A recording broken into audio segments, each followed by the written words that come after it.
Chinese scientists have successfully cloned monkeys for the first time. I'm really astonished that they were able to make this happen. What makes it so astonishing? More than 20 years we knew that you could clone sheep and horses and cats, but despite several attempts, everybody failed when cloning monkeys. There has been a big scientific breakthrough that may bring the world one step closer to cloning humans. The barrier of cloning primate species is now overcome. In principle, any primate, including human, can be cloned. 22 years ago, Dolly the sheep became the first mammal cloned from an adult, followed by nearly 24 more mammals, including dogs, cows, and pigs. Scientists have cloned dogs, cats, pigs, cows, embryos. It's not super efficient, this monkey thing. I think they did... This monkey business? This monkey business? Okay. Get out of here. I think they said it took hundreds of eggs. Yeah, I think it was like 127 and they got 2 working eggs out of it. Wow. Yeah, that's not great, but they still got 2, right? Sure. Are we creeped out by this, or are we excited by the possibilities? Yes. Right? What is the end game? I know people say they don't want to clone humans, but you think about, I don't know, the black market. Maybe there would be like some rogue nation state that wants to clone a whole army. I'm serious. It's crazy stuff. But the People for the Ethical Treatment of Animals, or PETA, are calling it a, quote, horror show, a waste of lives, time. By the time I'm going to be able to have children, I'll even be able to decide the height, the intelligence, and any desired trait. This sounds like a dream, doesn't it? Being able to design your perfect child. Actually, being able to design generations and generations. But who is giving consent to this? Certainly not the unborn baby. Is there a chance down the road that people, I want everybody to be blonde-haired and blue-eyed? There is a chance down the road. And again, it's sort of like saying, should we not develop surgery because someday you'll be able to have your nose fixed, when all the time through we've been taking out appendices and saving lives. So it's just a matter of degrees. So yes, it will come to that. We're actually beginning that now, and we're going after eye color. We have the technology to play God, to mess with nature. It's called CRISPR. What a funny name. With CRISPR, we can cut out undesired parts of DNA and replace them with arbitrarily generated desirable traits. Does it still sound like a dream? So that's a big, big deal.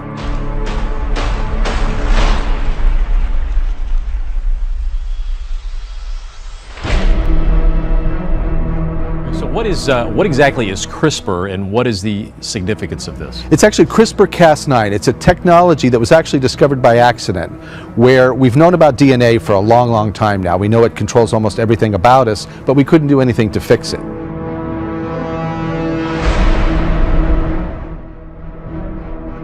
I think a couple months ago, Wired magazine wrote that CRISPR had, quote, done for biology what the Model T Ford did for manufacturing. It democratized access to a revolutionary technology. So to be clear, at this point, we're still talking about a technology that's, relatively easy to use if you're a student in a lab, not just a guy on the street. But still, it means that a lot more people can now do gene editing. And that trend is probably only going to continue. Whether we want to stop that is probably moot. At this point, the genie is out of the bottle. This reality seems far away, almost as if it was a post-apocalyptic movie plot. But it's actually closer than what you might imagine. Experimenters in China have already tested this technology on human embryos. Now, it did not go too well, but these are only the early stages of the trial. This is a big deal. It's a big, big deal, perhaps one of the biggest deals in the last century. But also controversial. Extremely controversial because, again, we can fix people, but we don't necessarily fix their children. In other words, they can pass these diseases on. This is the first time that we're making changes that can persist in the germline. So whatever changes we make is not going away. So we've got to be very careful about what's done. The first child born from IVF came to light a little over 40 years ago. And since then, 5 million children have been born through that technology. 5 million in 4 decades. That's a lot. So we're slowly treading our way towards the ultimate goal, which is fixing human beings and making things better. These two female monkeys, Wawa and Zhang Zhang, are 7 and 8 weeks old and represent the next big step in cloning. The study suggests that human cloning could technically be possible in the near future, raising serious ethical concerns. This watershed discovery will potentially lead to a brave new world of medical research. These baby monkeys represent a major scientific breakthrough, the first primates to be successfully cloned. Well, that's amazing, but I think it makes sense with all the scientific advances.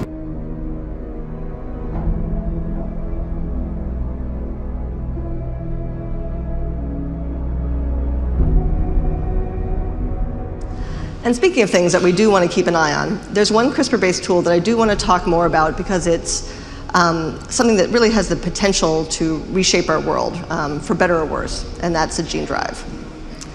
So many of you will have heard of gene drives, but for those who haven't, a gene drive is a tool that drives a genetic change through a population. Picture this. In 15 years, you and your partner have a normal child, which means that she is not genetically modified. Let's say her name is Maya. Your neighbors, on the other hand, decided to go down a different path and named their genetically modified daughter Emma.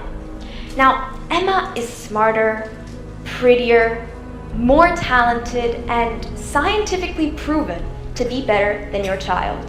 She's the perfect child, perfectly designed, but there's always been something off about her. She has to go to a different school, lead a different life which is very different from that of your child's. I mean, after all, she's a designer baby, perhaps a trophy child. Emma lives just next door, and somehow you know that she never gets sick, she never gets hurt or trips easily. She's definitely an asset to the government, who will most likely never have to spend large sums of money for her health care. Well then, maybe even the government might start to promote the production of designer babies, and your little Maya will find herself alone, filled in a world with perfect humans. It wouldn't be the first time that the government controlled or tried to control childbirth, whether the number, the mental, or the physical qualities of the offspring. A modern example could be China's one-child policy. But I think that the most frightening example of eugenics was during the Nazi period.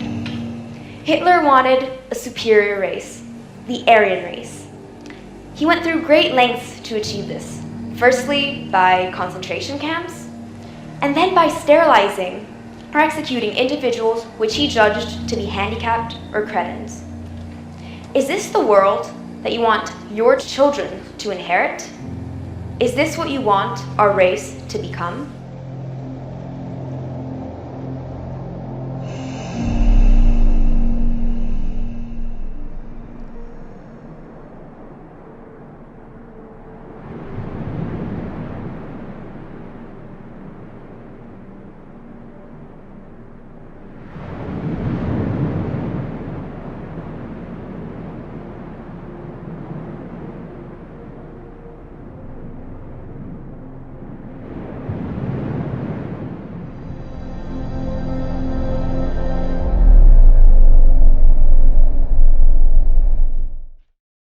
And what if one day she comes back crying, asking, why am I not like Emma? All you know is that society has changed. Between your child and Emma, there's an abyss. A superior race has been born, and your child does not belong to it. It's time to ask ourselves really important questions like, who are we?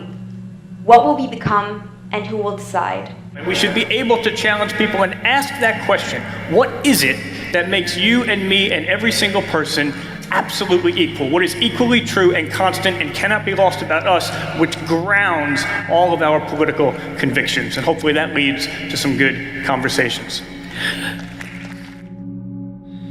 And John Polkinghorne was one of the leading quantum physicists of his time, remarkable professor. I'm sure you would know the name.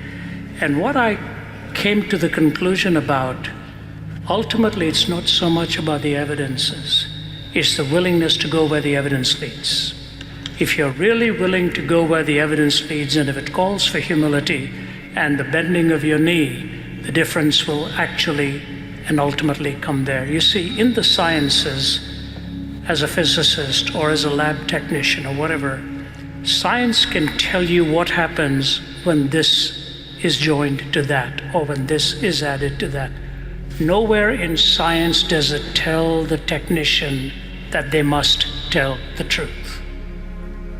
That's not a scientific imperative, that is a metaphysical imperative. So immediately when you move from science into metaphysics, you come into the real world of why you love your children, why you wish to be loved, and why the truth matters. Importantly, who will draw that line?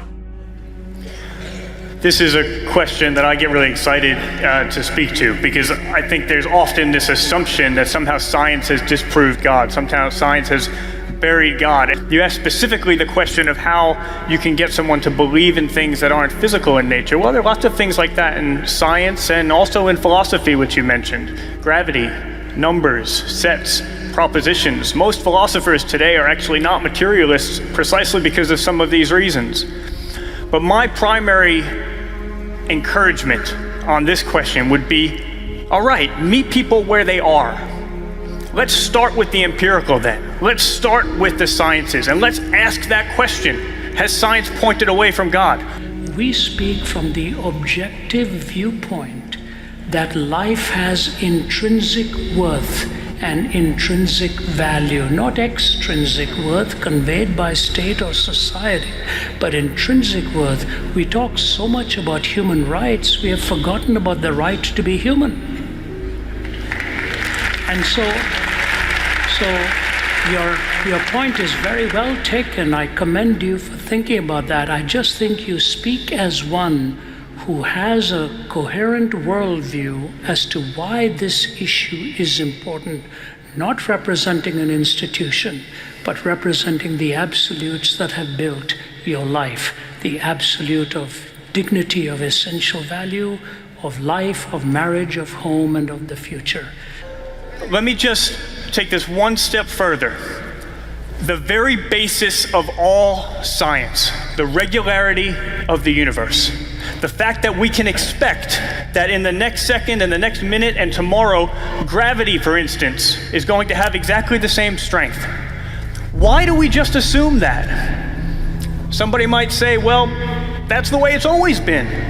But that's not an answer, that's the question. Why has it always been the same? And why can we assume it's always going to be the same in the future with perfect regularity? I actually think on logic alone, you have no answer to that question. Einstein said the universe's incomprehensibility, the greatest incomprehensibility, is that it is comprehensible. Why do we have this regular universe that we can actually perform experiments on and discover scientifically? I think only God makes sense of that. And so bring that into the conversation. Maybe it's the case not only that science hasn't disproved God, but that only God proves science. I hope that's helpful.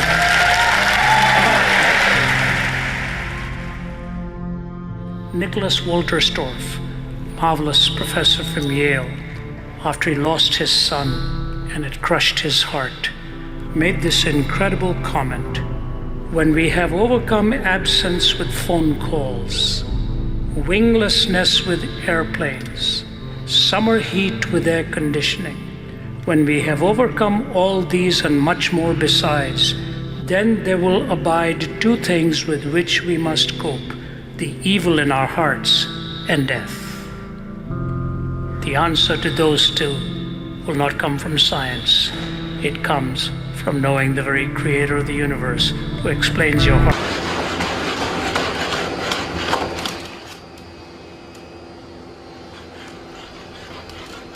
All right, so you're gonna watch this robot. His buddy can't get through the door, so another one comes in with an arm, sticks his leg in the door, holds it for his friend. Boston Dynamics posted this video to YouTube yesterday. The company's mission is to build the most advanced robots on Earth with remarkable mobility, agility, dexterity, and speed. Nightmare-inducing powers are just a bonus.